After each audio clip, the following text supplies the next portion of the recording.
with our Behind the Brand episode number 9, I believe. We're somewhere along there. But today we have BLASTHOUSE Industries on with us to learn a little bit more about the brand, tell you guys a little bit about them. So let's get started.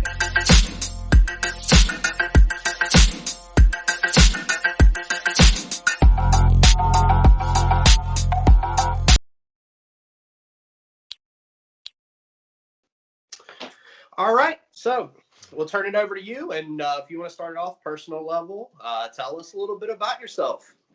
Right on. So my name is James Mooney, and I am the founder of BLASTHOUSE Industries. Been around the fitness industry for quite a while. Back in the day, I was with 5%. I was one of the early athletes there. Had my own lifestyle fitness brand back in the day called Gunsmith Clothing. Some people may know that. And then, just life, things transition, and I compete a little bit still, but I used to compete a lot in powerlifting and some bodybuilding, and then kind of do it all. I like to think of myself as like the hybrid. Like I do a little bit of everything. So yeah. That's kind of it up here in Oregon, where we're still locked down. Yeah. Okay. Heck yeah, man. It's kind of cool that you said that, like, the hybrid, because this is just like a personal tangent, but I kind of feel like that's a lot of where the industry's headed. Yeah. It's that I think the days of just like being good at one thing, like nobody.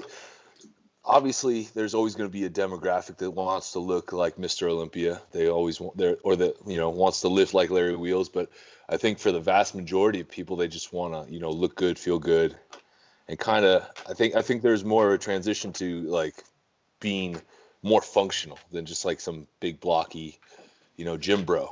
But I mean, there's always going to be those gym bros, Yeah, I think like everybody's goal is like have abs, eat steak, lift heavy shit, right? Yeah. That's the not always in that order either. No. Yeah, well, the industry has taken like we were just talking about, from what mid 2000s to about now, it's transitioned, like you said, from that Mr. Olympia up to now. It's like CrossFit is a big thing, and the industry's so spread out.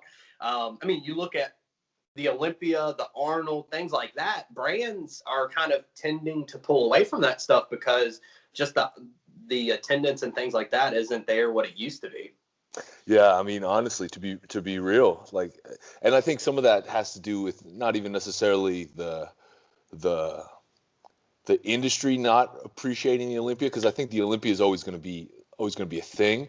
I think it's more people realizing that those expos are kind of a money suck, like I think the expos, the way they've been traditionally held, I think they're going to start kind of shifting, because that's a big part of why, like when I had our previous brand, we didn't go to any of those big expos because the ROI was just not there, right? Like you're paying to go to an expo, set up, and then you're basically expected to give out free shit. Like before, if anybody's going to even stop by your booth, if they've never heard of you, the only reason they're going to stop by is because they want something free. And if there's nothing free, they're moving along, right? Yeah. So I think especially like those medium to smaller size brands starting to realize like, hey, it's just not worth it. And those expos aren't really making it accessible to those smaller brands to go to. And I think that's a huge error on like the Olympia. The Arnold's not as bad, but like some of those fit expos on the West Coast, it's they need to start kind of adjusting how they do things, I think, to cater to those smaller mid-sized brands that are really a bulk of the industry. Like there's only so many major companies that can go to an expo, right? So you got to fill in with all those other ones, and if you're making it unaffordable for or not worth it for a lot of these companies, it's going to continue to decline, I think. Yeah, because you look at like Bang a couple years ago. I think it was at the Arnold. They were giving away whole cases, and people were standing in line for like, an hour just to get a case of Bang. It's like, how do you compete with that? No, I think someone told me something ridiculous about the amount of Bang energy drinks that they gave away. I think the last full expo season. So it was like, I think it's probably like 2 years ago. I think they gave away, $250,000 worth of products is what something ridiculous like that.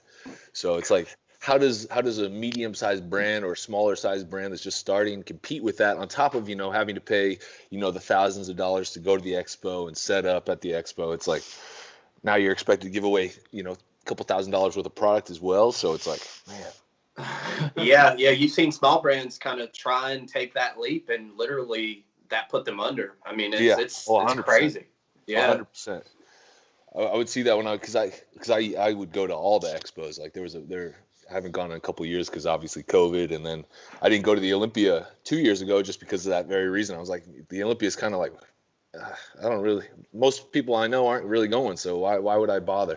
Yeah. But I would go to the expos and I'd be walking around and I'd see like these smaller booths in the back corner, and there's nobody around, and you could tell they haven't sold a thing, and I'm like, man, I hope this doesn't set that brand back, because I know they dropped some money to come here, and it's like, fuck.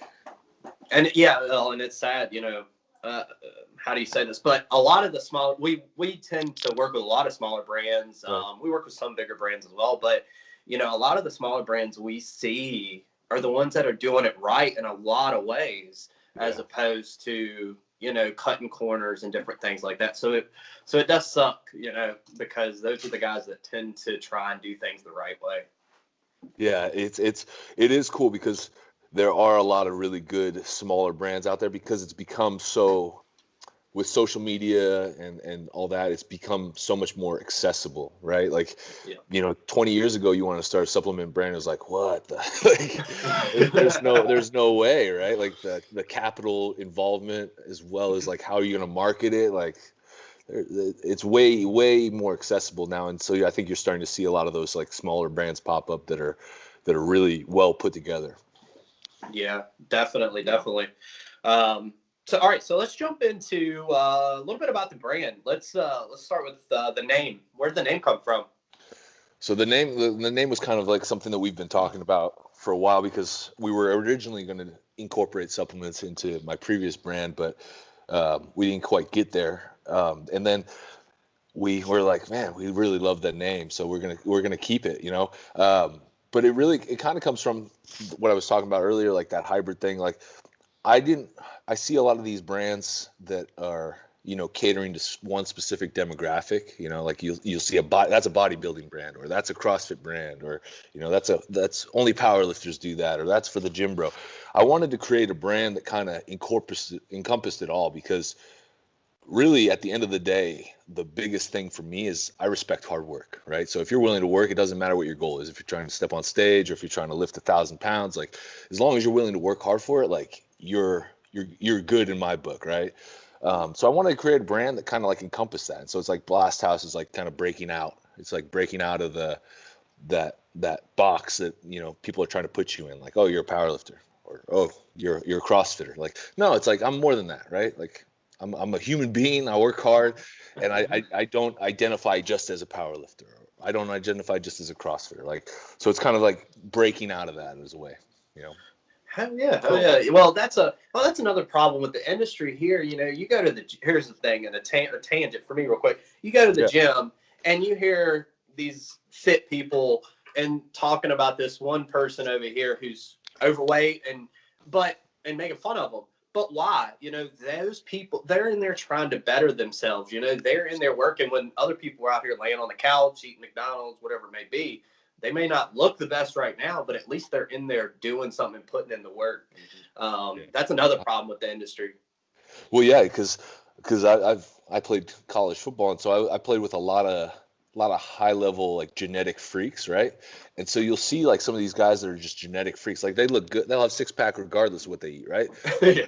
Doesn't necessarily mean they have to put any work into it. And I'll see one of those dudes that's just like kind of pissing it away, just kind of like lollygagging through a workout, right? Because he doesn't really have to work that hard, right? But then I'll see some dude, like you were saying, like some, overweight guy or girl trying to, they're busting their ass on the treadmill, dripping in sweat. I'm like, fuck yeah. Like, I would much rather, like, interact with that person than the dude that's a genetic anomaly, like, fucking around. Yeah. So that's just a tangent of mine because I cannot stand that. I mean, I've been overweight before, so I've been there, but if you just got to respect everybody. I mean, it's crazy though, but I like I like how that pulls into my little tangent there. Yeah. All right, so let's jump into the next part of the brand. Let's talk about the products. I know you got the pre, which we have here. Let's start with that. What was behind the formula or the pre? So the idea behind the pre is really I see it a lot, and there's a lot of personally for me, right? If I'm gonna take something, like I've taken the whole gamut, right? Like I started doing supplements when I was 14. Is like, so it's been a long time. I've seen pretty much them all, and if I'm gonna take something, I want it to be effective, and right, like so if it's not effective, like the placebo effect doesn't do anything for me, right? Like I need something that's actually gonna work. And a problem I was having was I was starting to see all these, like they were advertised, this is great. They throw an ingredient on there, but it wouldn't be fully dosed. And so I wanted a pre-workout where I would have, something that was fully dosed that actually, delivered the ingredients I needed. We didn't fully dose the beta alanine just because a lot of people don't really like that full tingly feeling. So we kind of underdosed that a tad, because if you really want it, you could double scoop it, or 1.5 scoops. But other than that, everything that we threw in there was pretty much the dosage that you'll need to actually experience an effect. And then we kind of skimped on the caffeine a little bit, because I'm not a huge fan of those, just loading something with caffeine. I was with 5% back in the day, and they had 5150, which was just like, I don't even remember. It was like 600 milligrams of caffeine. It's like, how can a human being, like, how is that sustainable for a long period of time? Like, I'm not trying to shut down everything.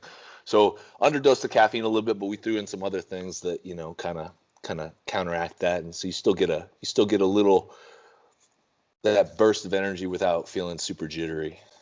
Yeah. I know our review will be coming out probably after this video, so we're not going to talk a little bit about it. But the one thing I do, you mentioned the caffeine. Back then, though, it was normally just one source of caffeine. Nowadays, you've got multiple sources that'll not only can hit you on the front end, but it'll then kind of slowly come in later on or at the end of your workout, so you don't avoid that crash. So I know there's 3 sources. Yeah, we have 3 different types in there, and so that's the same thing. It's like you don't want that crash. Like if I'm buying a pre-workout, I don't want something that I'm gonna feel that really good jolt at the beginning of my workout, but by the time it gets to the point where you actually really need that energy at the end of the workout, when you don't really want to do anything, that's when you need the energy, right? Like, so if you're just getting it all at the beginning, kind of defeats the purpose, right? But and this is really refreshing to see, because we've tried a ton of products that you're just taking 300 and 400 milligrams of caffeine just straight up front, one source, and it's like, where the industry's at, and we've talked about it before, there really hasn't been too many new ingredients. So you have to take what you have and play with it different ways. So that's very refreshing to see. Yeah, and I think that the industry is starting to kind of, like, you're starting to see more of that. Like, it's starting. People are starting to be a little bit more intelligent with their formulations and optimizing them a bit more. And I think that's really nice to see, because I remember you take some of those, like, shit, I don't even know, but you take a pre-workout and it's like, you feel cracked out, right? Like your eyes are twitching, you're itchy, and it's like, and then 30 minutes later you want to take a nap. The DMHA days. Yeah. All right, cool. So you also have an EAA product, right? Yeah, we have 3 products. We have an EAA that we just came out, and we had our recovery protein, which we've been sold out of for the last couple months. COVID and manufacturing issues and the holidays. So hopefully gonna be able to restock that at the end of this month, and I'll send you guys a tub when we get it in. But yeah, so we have the EAA that we just came out with, and I'm pretty stoked with that. That's had a really good response. I'll have to send you guys some of that. I think I sent you guys a sample, but I'll send you a full tub that you guys can check out. But yeah, that was something that I really wanted to come out with because I love something that I can drink during the day. Like I don't want to. Sometimes it gets tough to crush a gallon of water, right? Like so you need something to break it up a little bit. So yeah. And I think that's a really great product. It's becoming much more common now. You're starting to see a lot more of the EAA products out there on the market, and so obviously we had to come out with one, and I couldn't just put out an EAA product by itself. I had to throw in some extra stuff just because to make it worthwhile, right? Like because that's a big part of the brand is you can easily put out a product and it costs you like $7 to make, right? And sell it for 50. But I wanted to put something out that I could be proud of and that I'll actually use, right? I don't want to put something out there that I'm not going to use. So if I'm not going to use it, why the fuck is somebody going to buy it? So selfishly, that's a big part of the reason why I started the brand, right? Because I wanted to use products that I. So yeah, we threw some pink Himalayan, some coconut water, some bromelain. We threw that all in the EAA formula. I'm pretty happy with how that turned out overall. Yeah, because I think those days of having your BCAAs and that's your whole formula, those days are gone. No, it's like why would I could go onto one of those bulk supplement sites and just buy those the three BCAAs and just mix that in with my pre-workout. Why do I need to buy something that's just that, right? So that's kind of the thought behind it. Like why just go the bare minimum? We gotta go a little bit beyond it. Yeah. And one thing I love that you keep saying is it's something that I would take myself. That is a huge statement because, a lot of people, like you said, will just throw formulas together and be like, here, I'm just here to make a quick buck. But will you take it? That's the bigger thing. Are you taking it? Is it working for you? Exactly. So I love that I forget what brand it was. I was listening to somebody the other day, so I can't tell you who it is. But they were like, yeah, I don't like Alpha Yohimbe, and I know a lot of people don't like it, but this pre-workout has it. And I'm like, okay, if you can't take it and you know that a lot of people can't handle it, why are you making the pre with it? Like, why does that fit into your brand? Yeah, 100%. It was like when I first started the brand, right? Like you talk to a manufacturer and they give you kind of the rundown, like prices and like this is how much this is going to cost, right? Like you could just hop in there and they have all these, shelved formulas. They're like, hey, we could just put your label on that and it'd be good to go. You can be good to go tomorrow. It's like, nah, man. Like, I don't want to do that. Like, why would that's cheesy, right? Or the big one that they did was like don't come out with the pre-workout first. They're like, come out with the fat burner because you can make the most money on the fat burner. It's like, but I don't take a fucking fat burner. What are you saying, dude? Like he said, I need to lose some weight. Like, come on. But no, so I'm not. It's like you want to come out. I want to come out with something that I wanted, right? So it's like I came out with a pre-workout and protein initially because I was like, I use those. Those are really the only supplements I take, and then I'll take a BCA or an EAA if I have it available, right? So and now that I do, I take it every day. So it's like. But yeah, that was kind of the reasoning. Like selfishly, I come out with flavors that I enjoy, and products that I use, and products that I are formulated the way I want them to be formulated.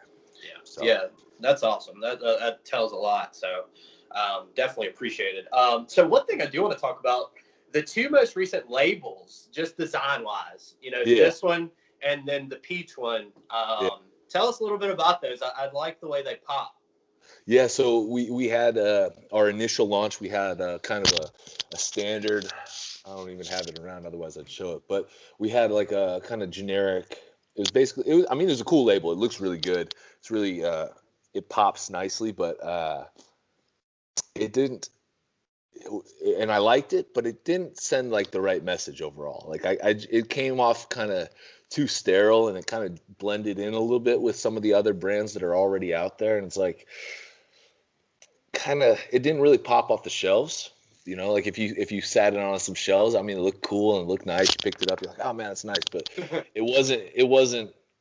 I don't know. It wasn't there. So we went back to we got lucky because we sold out of pretty much everything initially, so we could fully redo the label. So we redid the label, and it's kind of more of an idea. We're going more for like a craft beer look. Like you see some of those craft beers, and they'll have the cool like graphic design on the front.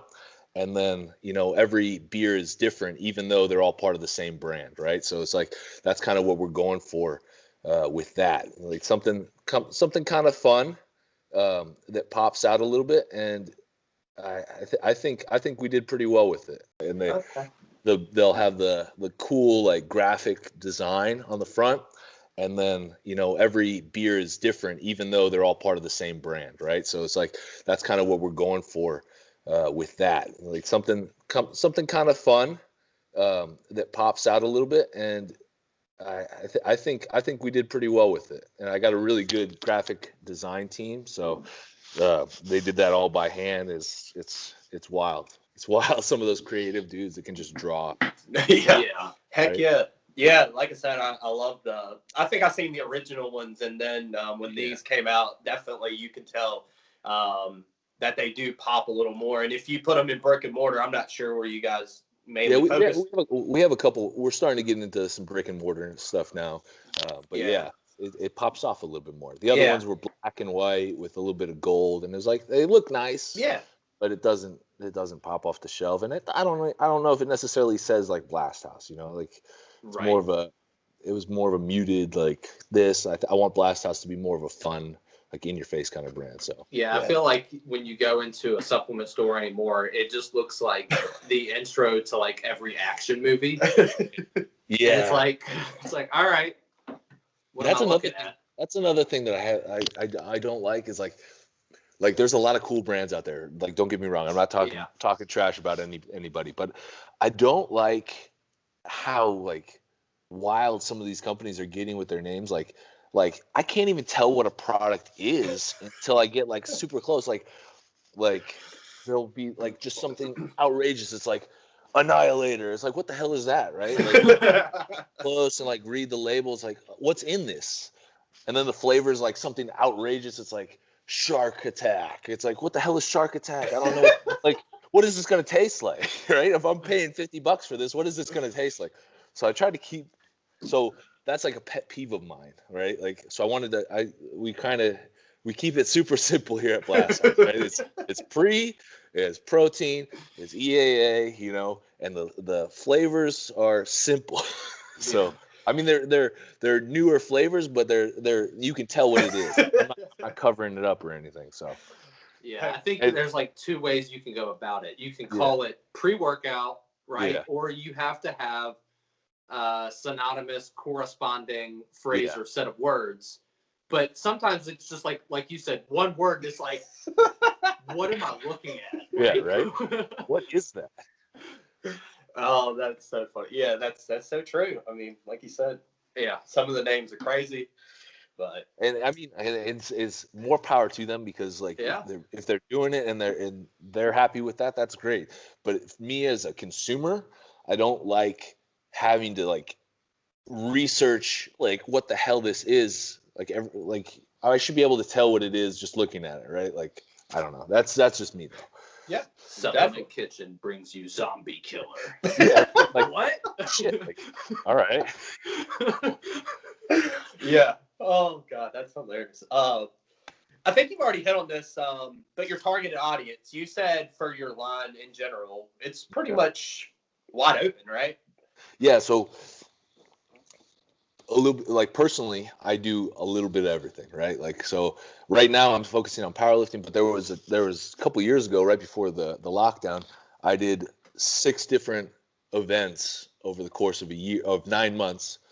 I did a strongman, a powerlifting event, a bodybuilding show, a marathon, a CrossFit event. Like I did all these different events.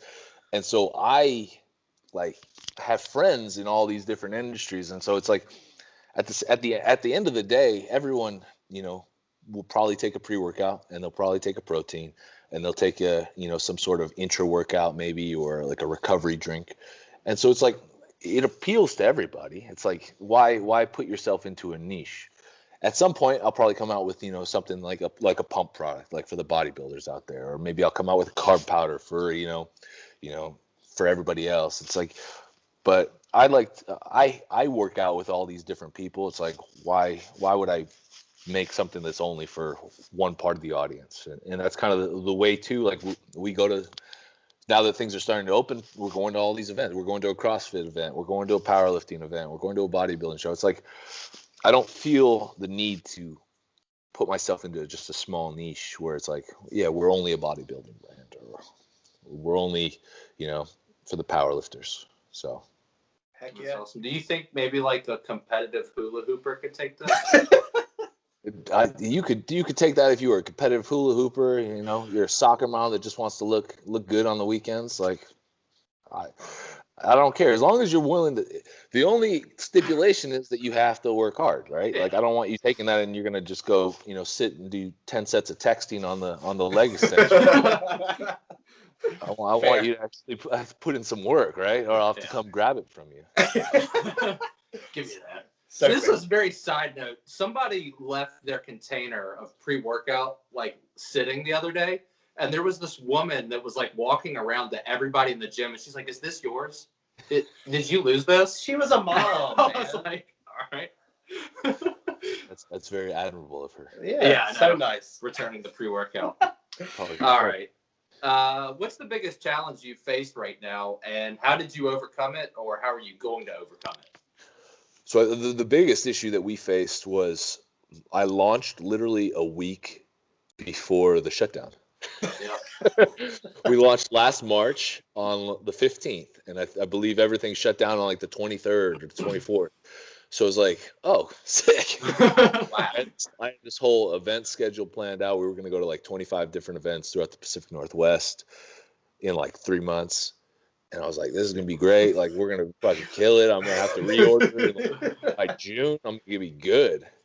And then the lockdown hit, and, people started getting a little bit tight with their money. Gyms weren't open, so we didn't have that going for us. And, it became tough, So the whole COVID thing definitely hurt us initially. It didn't hurt us in the grand scheme of things, but it kind of slowed that launch. I didn't get the overall reaction last year that I was expecting or that I was planning on, but now that things are starting to open up again, things are starting to go back to normal. I think, and 2021's already been pretty good for us, and we're back onto a normal production schedule. So the goal is to have a new product every quarter this year. So we'll do pretty good, I think. That's awesome. Heck yeah. Heck yeah. I think that's the biggest thing that we've heard is COVID is just, it's impacted small all the way to large brands. Oh, 100%. Right. Yeah. Luckily, most of the manufacturing is all the manufacturing of the actual supplements is done in the US. So it's none of that really shut down during the COVID. So we had that going for us, but there was definitely not you definitely saw the decrease in people willing to, especially with new brands, right? Because everyone's got their staple supplement that they use, I use Ghost, or I'm a Redcon guy, right? So everyone has their staple. And so it's now on top of that, your money's tight. Somebody's not going to necessarily venture out and try something new, right? Yeah. So that's why a big part of our marketing plan was to do a lot of in-person events, because once you taste the product, we take great pride in the flavor profiles. Once you taste it and then you see the ingredients, you're like, oh man, I can try this. I can buy tub of this and try this out for a month and see how it goes. But if you're not trying it and you're just kind of like, oh man, $40, I think I'm gonna go with something that I know that I like, right? So yeah. And this is kind of off topic, but where did you get the idea to do the Moscow Mule from? That's just me. That's Fair. I like Moscow mules, right? Like They're good. they're tasty, right? And then I kind of thought there was a huge push, right, to do. You're starting to see in a couple brands like Ghost did like a whiskey sour, and I think it was Axe and Sledge did like the whiskey Coke, and I was like, oh, there's maybe that's a thing, right? Like what kind of alcoholic drink could I do? It's like, oh, I don't really like a ton of different alcoholic like mixes, right? Like I like Moscow Mules though. Like maybe that'd be cool, right? And I was like thinking about what goes into it. It's like lime and ginger. I was like, well, by itself that might not be too bad. And then I was like, and everyone does like the Red Bull vodka. Like maybe get some of the partiers. Partiers. Like, hey, you throw a little bit of club soda and a shot of vodka in there. Got a poor man's Moscow Mule right there. That's it. We may not recommend going to the gym afterwards. No, don't go to the gym. Go to the club when it opens. But yeah, there you go. So you're picking up women instead of weights. Yeah, exactly. Right. That should be the slogan, man. Damn, that's awesome. Picking up. Saying. I'll give you guys some royalties for that one. There we go. Thank you. I appreciate it. Oh, man. it was more of just it's kind of a selfish thing. I was like, that would be cool. If it's good, it's good. If it flops, I know not to do that again. But I think that's another part of the where the industry is going, right? Like there's no real necessarily innovation at this point. Like there's no super new ingredients. So it's like it's coming down to marketing. It's coming down to like overall formulation, obviously, and then it's coming down to flavors. Like who's doing the new flavors, who's doing a flavor that maybe you've never heard of or tried before. So it's like, I think if I see another Blue Raz, I'm quitting my day job and going headhunting of CEOs. Exactly, right? Like so, same thing, right? Like when I initially started the brand, they're like recommending these flavors, like. They're like, you should do a Blue Raz and a fruit punch. I was like, fuck no. I would kill myself if I had to do a Blue Raz. Like, there will never be a Blue Raz BLASTHOUSE anything, right? Good call. So, like our protein, we did like a mint chocolate and we did an orange cream. And the orange and the amount of people that love the orange cream, and we're just like, I've never seen an orange cream. And obviously there's been some orange cream proteins that have been out there, but I don't think they've been done very well. And the nice thing about our recovery protein is we throw in some MCT. So the MCT serves two purposes. It serves you obviously get a spiked insulin response from taking MCT. And so we threw it in with the protein, so you get a spiked insulin response. You absorb everything a little bit easier. But also MCT is a little bit fattier, right? So it flavors it a little bit different. So the protein is creamier, and so it serves two purposes. But it made our protein really, really good because it make it a little bit more creamy without having to, throw in a bunch of extra crap to make it taste like that, So, but yeah, like getting outside the box a little bit with the flavors is key, I think, and. Maybe going for some niche flavors, giving it a shot, right? Like if it fails, it fails, right? I'd rather fail at the lower quantities that we're dealing with right now than when I get to the point where I'm like 10,000, 15,000 units at a time, and then it fails. It's like, oh shit. Yeah. So. Yeah. And that's a big thing, the flavor thing that you nailed it. That is the biggest thing, because right now you see a lot of these brands that have blew up over the last 2-3 years, whatever it may be. They have went for the limited edition flavors, Halloween, Christmas, whatever it may be. And that has really peaked those companies, I think, ahead of a lot of other ones when it comes to that, the part of the industry right now, like you said. Oh, yeah, 100%. Like you look at Ghost does the best job with that. Like all their collabs with these big brands, it's killing it, right? Like you can't. They come out with something and you're like, oh my God, why didn't I ever think of that? That tastes amazing, right? Like you just want to buy it just because it sounds so good. So it's like you gotta compete with that, right? Yeah. maybe down the road we'll have some collaborations, but right now it's just kind of coming up with some flavors that I enjoy that I haven't seen a lot of before. Like our original pre-workout was like a cherry cola, cherry vanilla cola, but we couldn't get the formulation right on the flavor, so that'll be coming out soon. But that was supposed to be in the initial launch, and I was like, you don't see that. Like I never see that. So it's like I'm gonna come out with something that tastes good, that I enjoy, and if people like it and they want to buy it, then cool. If they don't, I know not to put that one out again. So true. Yeah. I mean, you look at the big brand that I think about that blew up really the most, and I think really jumped in the industry with the limited, is Alpha Lion. Yeah. You know, they started with the what was their first one? Was it like the Christmas? I think A couple years ago, they did like Griswold Grape, and ever since then they've had a Christmas edition and Halloween. No, yeah, and a Halloween. Yeah. So. Yeah, and that was kind of the initial plan last year, was we were going to try to do some seasonal stuff, like do a summer drop, do like a fall and a Christmas, but didn't really go to plan. So we'll probably have something like that this year. Maybe you should do an honorary COVID flavor. You know, just call it COVID. I mean, you know. I don't know how that would go over. We'll see. Maybe. Yeah, there's probably a trademark on that. Yeah, maybe try to link up with Corona. Maybe. bat flavored pre-workout. Yeah. Uh, I mean, you see those bad flavored jelly beans. Like people buy that just to, But so maybe. I don't know. Maybe a smaller container. Maybe it'd be like a 10-serving container. Yeah. BLASTHOUSE Industries brings you bat blood. Yeah. Throw up flavor.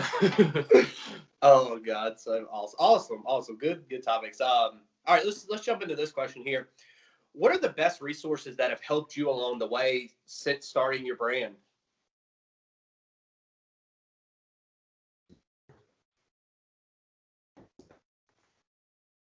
Hey, you there? Did we lose you?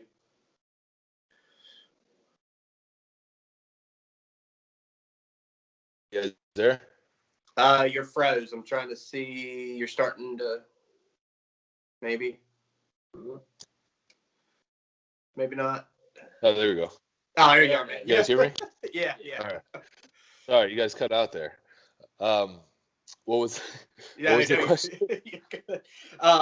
What are the best resources that have helped you along the way with starting your brand and things like that?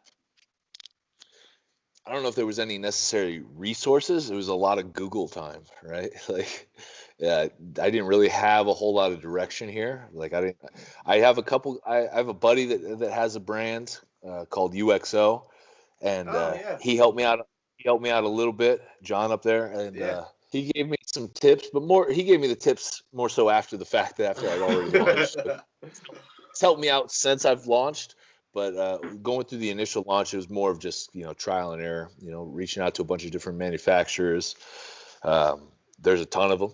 And then, trying a bunch of different flavor profiles from different supplement companies and manufacturers, seeing which one works, went through, a whole list of people, and finally found a manufacturer that produced a good quality product, and that kind of fit our margins and our MOQs. And so it took a long time. It definitely took a lot longer than I would have liked. It took about a year and a half of just like research and going back and forth just to settle on something, right? And then after that, it was, another, 7-8 months of production and whatnot. So it was just a lot of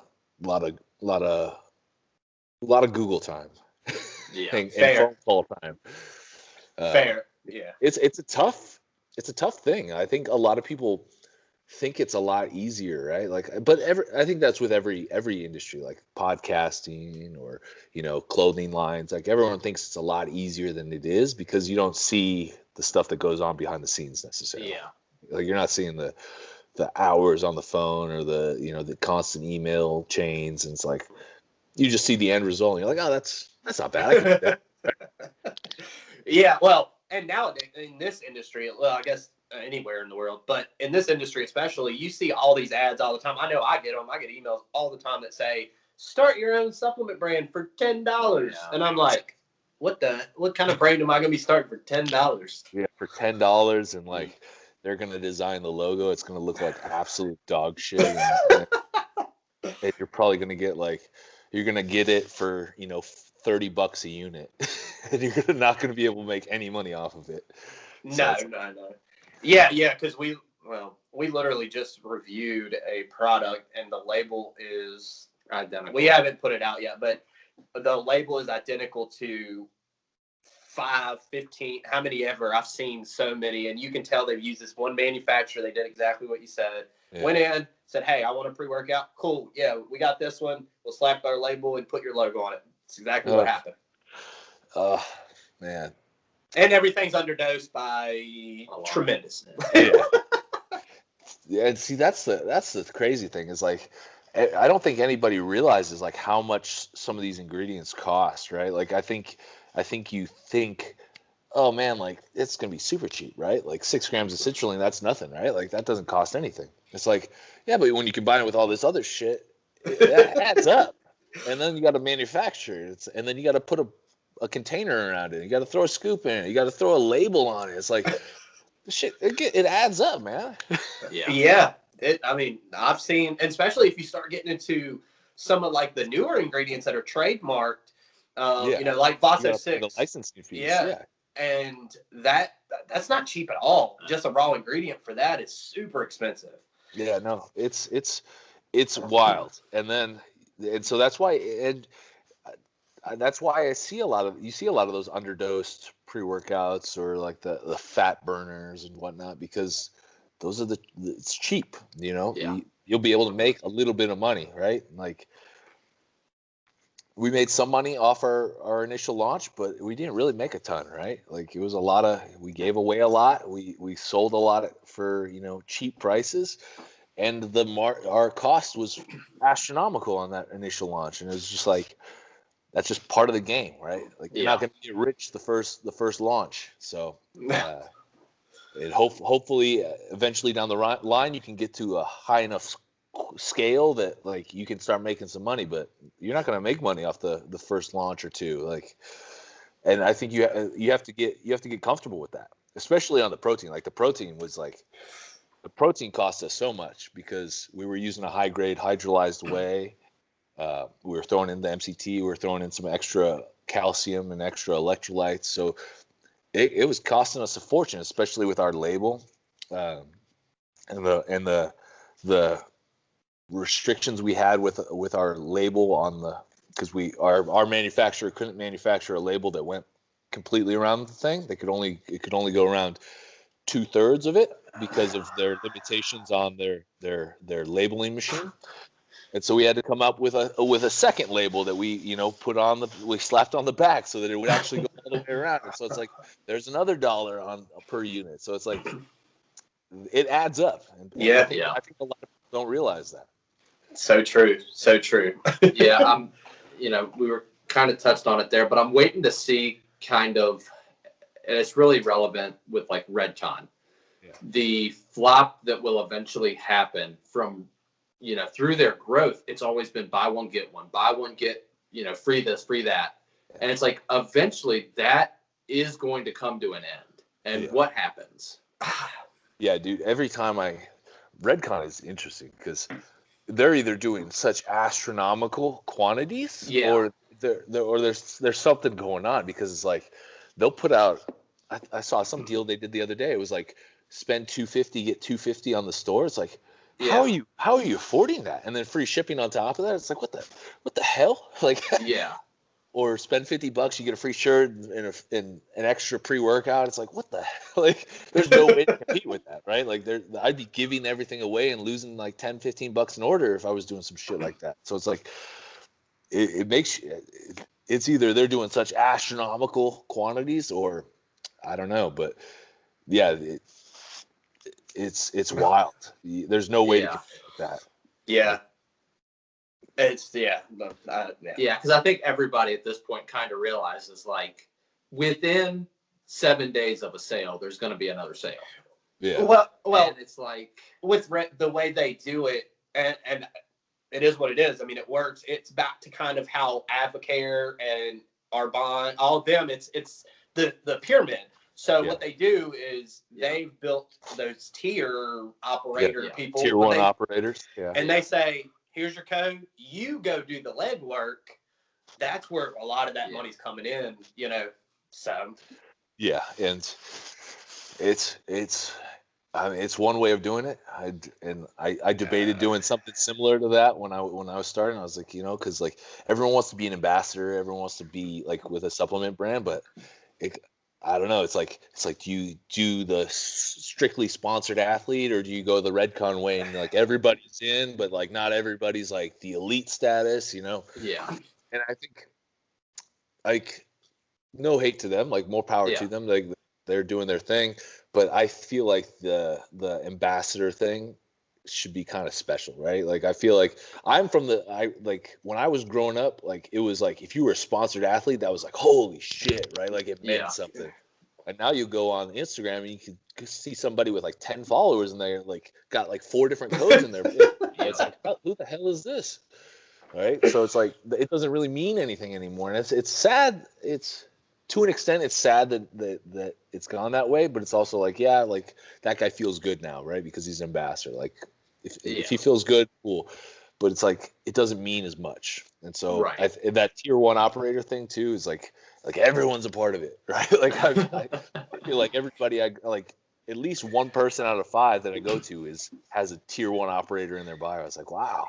yeah. Well, I don't know about them, but as far as like Advocare, all those pyramid schemes, they're nothing but a joke. And because the product is garbage. It's garbage. You make a garbage product and you just tell all these people, hey, you go do the legwork while I'm sitting in my office making all this money and not doing a thing. So, you know, we talked about that, I think, last week. You know, it's like, well, I drank these 7 drinks and for 2 weeks and now I feel better. It's like, okay, you also didn't eat like shit for 2 weeks. Yeah, right. So, I bet you do feel good. Is Advocare even still around?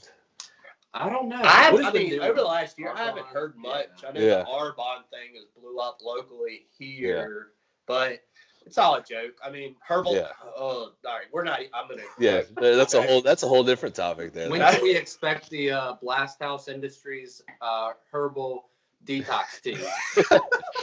It's in the mail. I sent a special one just for you guys. Awesome. But just for him. Yeah, just for you, man. Thank you. There will not be an herbal detox tea. I saw an ad for one not too long ago on Instagram, like last week or so. I was like, what the hell? I thought that died off a couple years ago. I thought like people like realize that that's bullshit. No, they're still hanging around. I guess there's 9 months of COVID in the pipeline. You got to get rid of. Yeah, it's like, man, that's the dark side of the industry right there, right? Like that's the people that you hear about that give the supplement industry a bad name, right? Yeah. They shouldn't even count as part of the supplement industry. They should be like a part of their own. You want to take that one? In the supplement industry, what's the biggest area you are curious about and why? Supplement industry. That's an interesting one.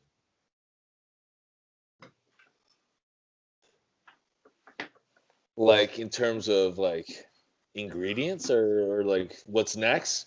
I guess what's next? Like, well, I'm curious what is next, right? Because you know, there was a period in time where it was like the BCAAs were the end all be all, and now it's EAAs, right? Like, so it's like, what's the next product that everyone's gonna come around and I think honestly, it seems to be more of like the expansion of like the vegan line of supplements and like or on the counter end of that, like the meat, like Mark Bell just came out with like a steak protein, right? Like it's all beef. Protein. Like, it's like where's that market gonna go, right? Like where the vegan or where the carnivore supplements are gonna go. I think that's maybe the next trend. I don't know. So I'm curious what's next. I think everyone wants to know kind of what's next. Yeah. It's Grass fed versus free roaming. dude. It's two different things. Yeah. Just kidding. But yeah, I think kind of the vegan greens, all that. Yeah, I think that's a very interesting area. I guess you'd call it like carnivore keto is on the other end of the spectrum. And it's kind of like, I don't want to say there's a bunch of bullshit in that area, but there is a lot of bullshit in that area. Yeah. It's very interesting. Yeah, I haven't messed around with it too. Like I know Mark a little bit, but like I haven't messed around with like the carnivore. Like I like carbs too much. Right. And I'm never gonna go vegan because a steak is everything. Yep. So I can kind of maybe dip my toe into either of them, but I'm never gonna go full either. I can sit down and eat a steak with veggies. Yeah. But I'm not just gonna sit down and eat veggies. Yeah. No, there's like I'm 275 pounds. I'm not eating of salad. Like, what the hell? Yeah, I think the next it's what's next for the industry. We've already kind of hit on that. The industry's hit a plateau when it comes to ingredients. Yeah. So it's like, is it going to be kind of another product, or is it going to be another ingredient to incorporate into a pre that's going to take it to the next level, or whatever? Make you grow 3 arms so you can lift 3 times as much. I don't know. Dang. But yeah, it'll be interesting, especially with like the whole like SARMs and everything. Like are those going to start being incorporated into like mainstream products? Because the legality there is kind of like yeah. So it's like I don't know where is the industry going to go next? So it's hard to tell, honestly. It's hard to tell because there is such a like everyone's all over the place right now. So it's like I don't know where we're going to end up, next year. Yeah, it's very interesting, especially with some brick and mortar that get their hand on SARMs. Yeah, it's kind of like you're getting 18, 19, 20-year-old guys addicted to essentially a steroid. Right. And it's like, well, I can't grow without this. Yeah. And it's like, so with SARMs, the biggest thing right now with them is there's just not enough data and research 100%. Behind them. If the data and the research comes to the forefront to support the claims, then it's a different story. But right now, there's just not enough, and there's a lot of question marks, especially like you said, when you're dealing with anywhere in their peak and prime between 17 to like 19 and 20, where you're starting to physically come into your manhood stage, whatever it may be, you can really mess some people's stuff up. So there's a lot of I feel like I started TikTok not too long ago, and I feel like the fitness industry on TikTok is like, it's like a bunch of those like 18, 19-year-old guys, and there's a shitload of them on SARMs, and it's like, what the hell, man? Like, you don't know anything. You should, at 18 and 19 years old, you shouldn't be on anything, right? Yeah. Your natural testosterone should be through the fucking roof. Like, you should be raging boners 24/7 at 18. So it's like, what the hell? You don't need SARMs, man. That's an overrated thing at that age is test boosters. I know. I did a bunch though back in the day because I was like, hell yeah, I think everybody all the test boosters. Well, the claims. Well, when you think about the claims and you start thinking about 18 to 21, 22-year-olds, the claims sound so appealing to you. Hey, I'm going to grow so much lean muscle quickly, blah blah blah. When really your natural testosterone should be, like you said, raging at that point. But I know a good friend of us, and they own a nutrition store, one of the best ones that we support. Literally, I don't think if anybody under the age of like 29 or 30 asks for a test booster, they're like, nah, you ain't getting no test booster. It's wild. It's wild to me that they even really still sell test boosters, right? Like it's like what the, like, show me some actual data. Like where are these like studies that show that this actually works? Because chances are, unless you're injecting it or they're throwing some SARMs in there, you're not really getting shit out of that, right? No, you're just putting testosterone into your body. Yeah. Well, the biggest thing, the best natural test booster is testosterone, right? So it's like you're not going to buy that off the shelves at GNC, right? Now, the biggest thing I have seen is women who are starting to compete taking like male, like just testosterone boosters and actually seeing a physical difference in muscle. So I have seen that a few things, but like you said, in males, it's debatable, really. I mean, I think that's a topic that we could probably go on for hours. You want the recipe to grow? Get up and eat, like 6 eggs and a plate of pancakes, and then have lunch like 3 hours later, and then a second lunch like 3 hours after that. Have dinner and a pre-bed snack, and I guarantee you'll put on all kinds of muscle. Yeah. That's the biggest thing is everyone's like, oh, like I get all those young kids and like, how do I get big? It's like, well, you're not eating enough, dude. Like, eat. You don't need to take. He's like, what supplement should I? I had like a 16-year-old kid reach out to me the other day. He's like, what supplement should I be on? I was like, dude, even though I own a supplement company, I'm like, you don't need any supplements, dude. You're 16. Your testosterone should be through the roof. Like, just eat more. Spend your money on food, and train and sleep, and you'll grow, dude. But yeah. But who knows? The test boosters I took back in the day, back in like 2004, 2003. Who knows what the fuck within those? Like, I'm sure there was some illegal shit back in those. Oh yeah, yeah, especially running through manufacturers back then. Oh yeah, literally 100%. zero skimming back then. Yeah, there's who knows? I think back about that all the time. I'm like, man, who knows what I was taking back then? Like, I remember we would go when I was 18.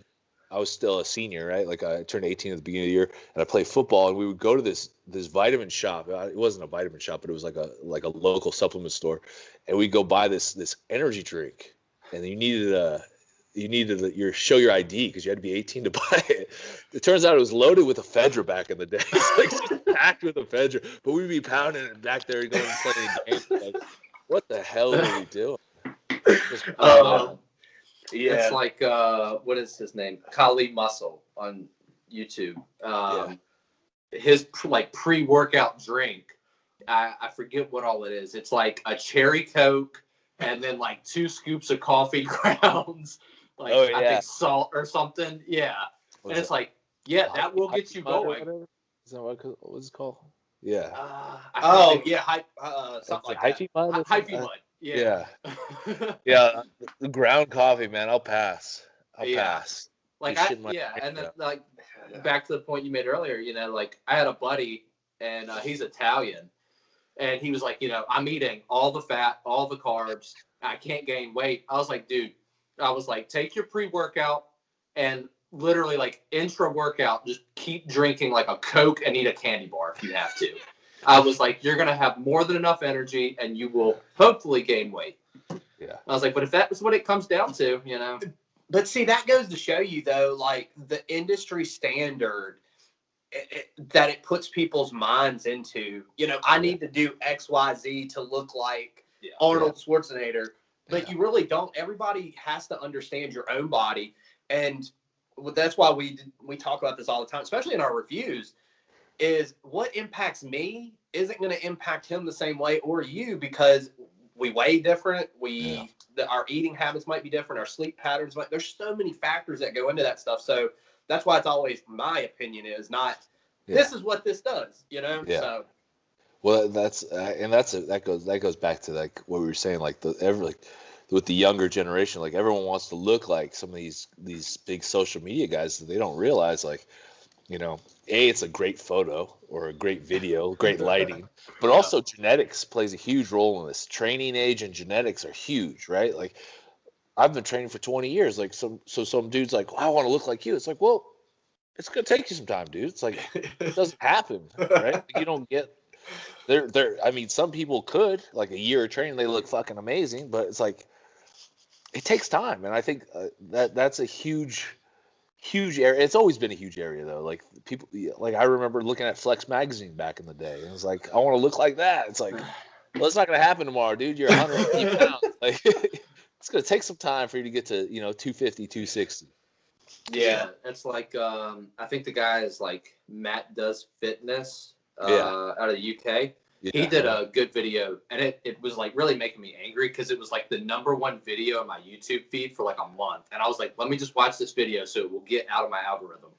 And so I watched it, and he was like, this is what, when these people are taking these Instagram pictures, he was like, this is what they do. They just do like 100 sit-ups. They're doing, band curls, band tricep extensions, some push-ups, and then they go take a picture.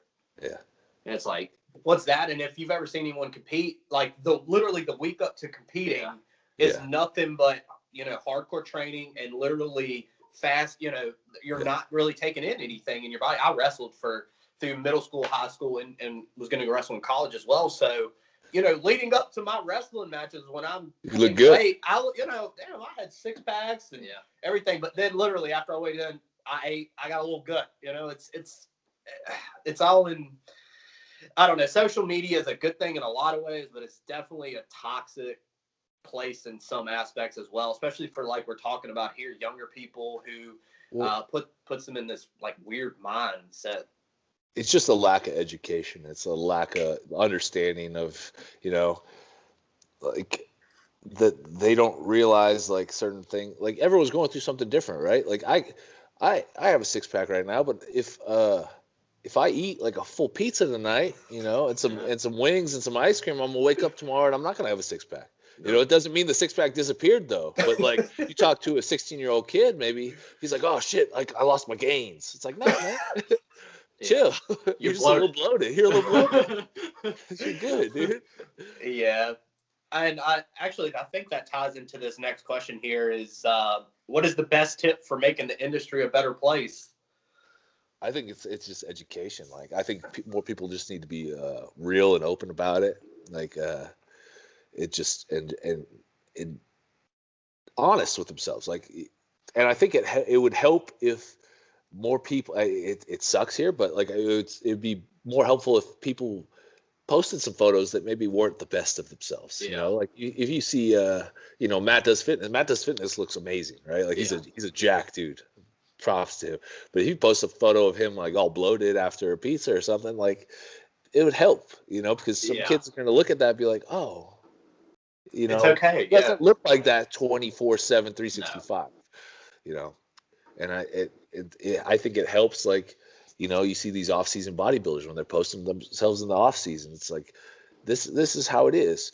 But really, it comes down to education. I think there needs to be a little bit more education around the SARMs, around the steroids and performance enhancing. Like that, everyone thinks like if I take a cycle, I'm gonna look amazing, right? Like it doesn't work like that. You still have to work out. Like there's all this extra stuff that you have to be more attentive to your diet. You have to be careful of like what's gonna happen to you after the cycle. Like after the cycle, you're not gonna look like you did on the cycle. It's like there's a lot of stuff that like there's just not enough education, and I think it's still taboo or stigmatized to talk about. And I think and a lot of the guys in the industry are on stuff. There's a lot that aren't on stuff, but then there's a lot that hide it because it's such a stigma, and they claim natty when they're not. And it's like at the end of the day, everyone's different, and everyone's going to look different, and everyone has different diet, different genetics, different training styles, different training ages. Like none of us are going to ever look the same, but I think there needs to be, a little bit more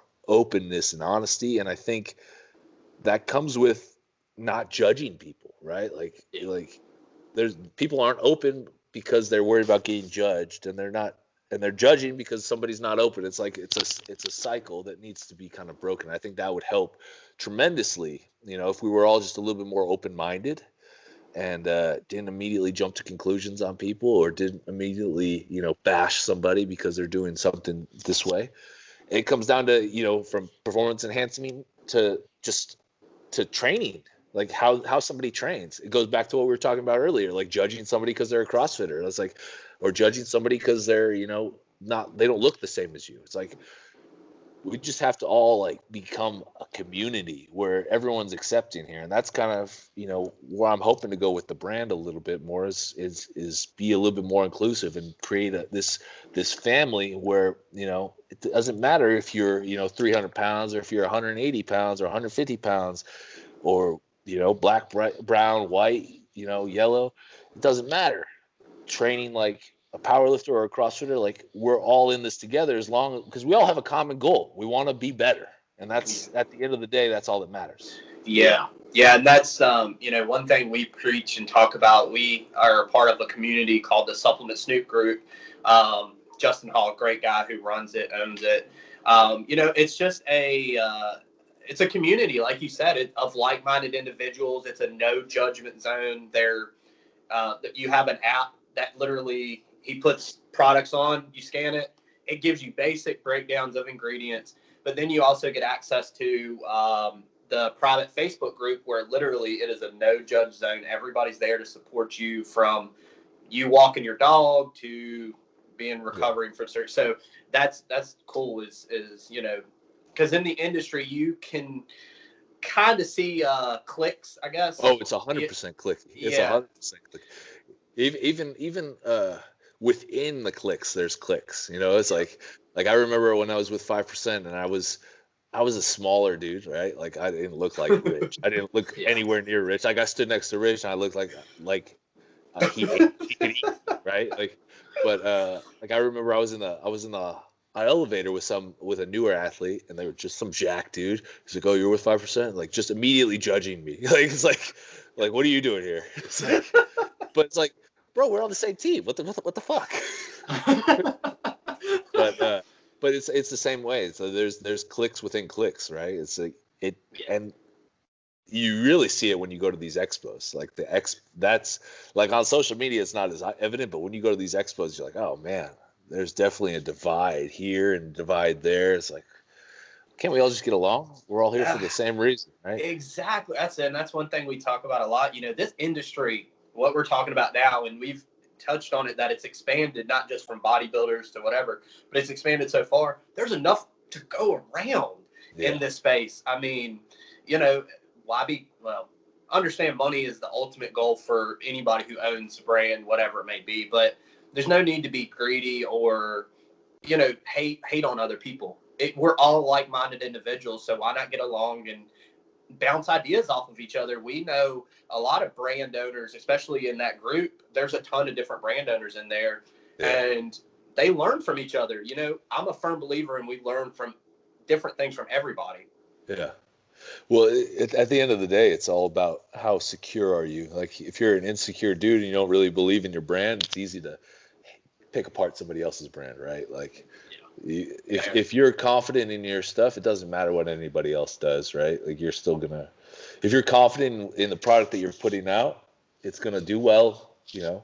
But if you're not super confident, then you're gonna have to think of other reasons, like, oh man, I'm not succeeding because that guy's over there and he's an asshole and he's underdosing his ingredients and he's, you know. But it's all about make adjustments and and move on. That's the biggest thing. Just focus on yourself. You know, there's no reason to, you know, focus on anybody else really. Amen. Yeah. Amen. So where can viewers find you and your brand? So the brand is at blasthouse.com. All our social media is blasthouse IND. Literally everything: YouTube, Twitter, Instagram, Facebook, and then you can find me at James Mooney GC on literally everything. That's all you have to type in, like Instagram, YouTube, all that type of stuff. Not super active on the YouTube, trying to get back into that. Like that's a tough one. Like but I prefer YouTube, I think, because you actually get that full length. Instagram, you see a picture, you maybe read the captions, like you don't really get a feel for somebody. But the podcast is great, and then like the YouTube, because you actually can have that full like look into who somebody is. So like it's kind of off topic, but like 2 years ago, I did like a social media cleanse for like 6 months, and I went off of everything, but I was like, YouTube's got to stay. YouTube has to stay. YouTube will never go. No. Yeah, that's fair. It's trending up. And another thing with social media as well, it's kind of back to what you're saying with like YouTube, to make it in, especially around YouTube, man, people are harsh. And that's, I think, a lot of social media. Yeah. Some of the comments, I mean, over the last, for us personally, COVID has actually been a good thing for us. We're probably in the best shape of our lives, and we have been ever. Well, for me, since I wrestled, which was a long time ago. But you know, and before that, I gained dad weight. You know, I got 2 little girls. You know, I gained a lot of weight. I was up to like, I'm only like 5'7", and I was up to like 235.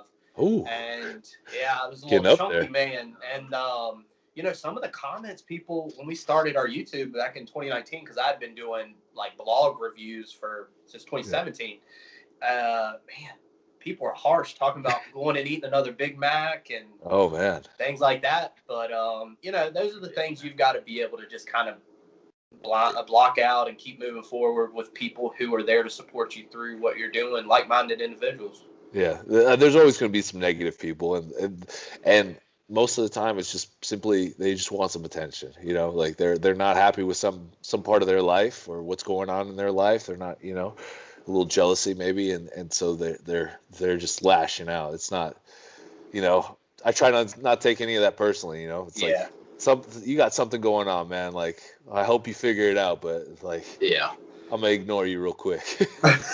Yeah, and you touched on it earlier, with like competitors that are off season.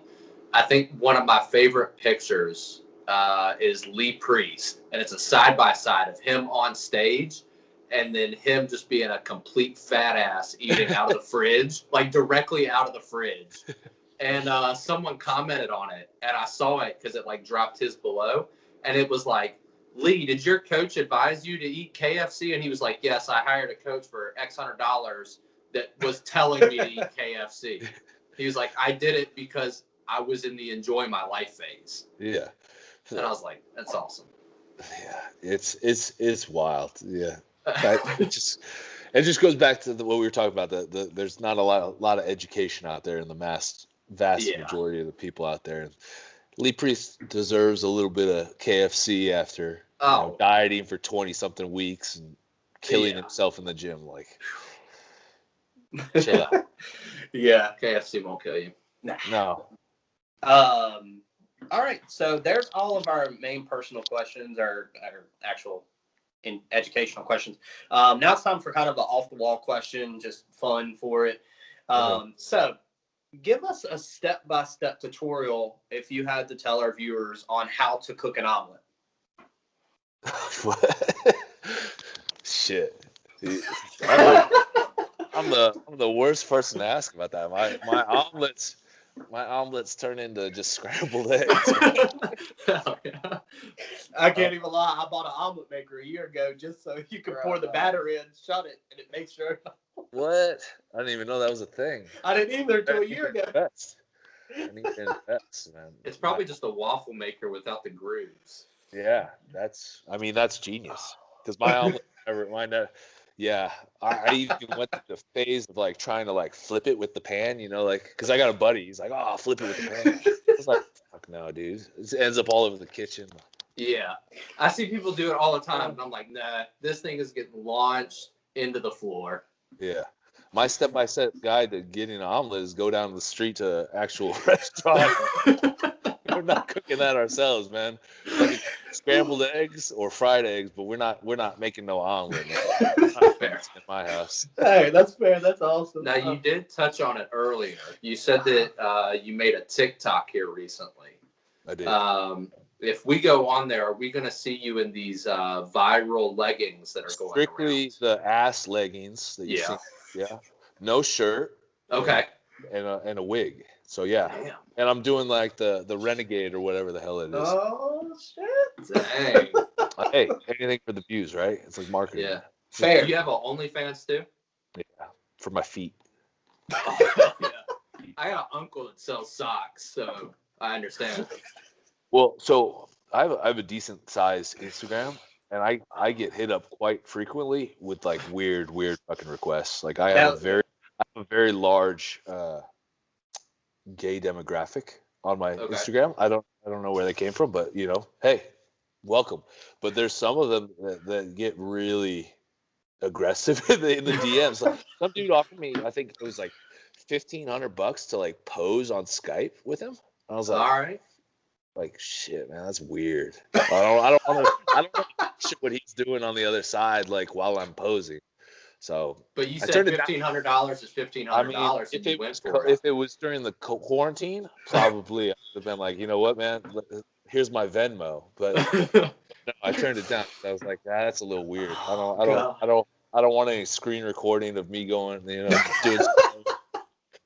in some shorts, and he's over there in like the little corner, and you just see him jerking it. So it's like, I don't, his posing video ends up on Pornhub. right?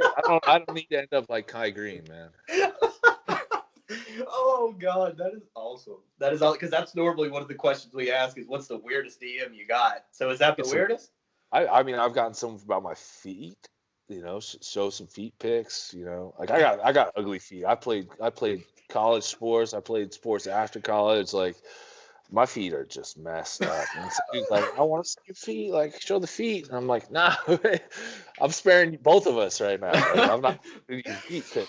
But there's actually the funniest thing. So there's a dude at my gym that I train at, and we were talking about the same thing the other day.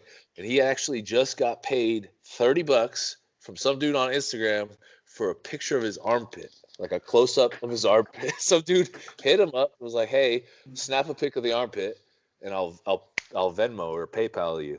He sent him $30. He sent him a photo of his armpit. I was like, "What the hell is going? What the hell is?